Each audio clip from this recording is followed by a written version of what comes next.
Feels like we've been dealing with red tide for quite some time. Thousands of dead sea life still washing up on our shores. Red tide continues to be a problem up and down the Pinellas coastline into Sarasota, too. Today, crews were out at Lido Beach cleaning up, hauling out loads of dead sea life and taking it to a landfill. FWC's latest map shows there's high concentrations near the Pinellas coastline, Sarasota counties, lower ones around Manatee County. Now, the algae is especially dangerous for animals who are already fighting a battle to survive. Tampa Bay's Miranda Parnell takes us to Clearwater Marine Aquarium, where experts are helping a threatened species beat red tide. Disoriented, scared.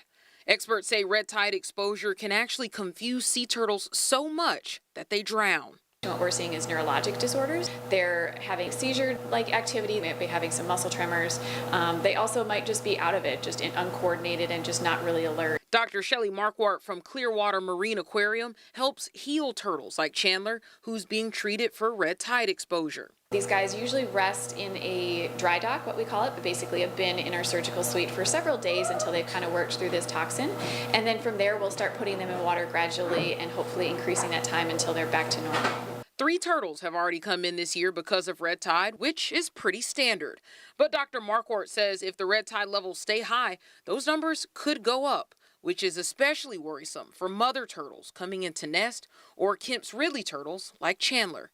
That species is critically endangered.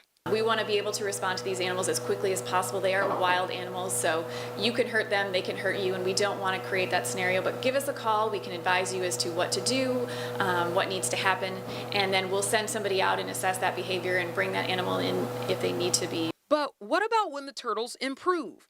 Dr. Marquardt says they want to make sure they don't return the animals to the same hazardous environment that they came from.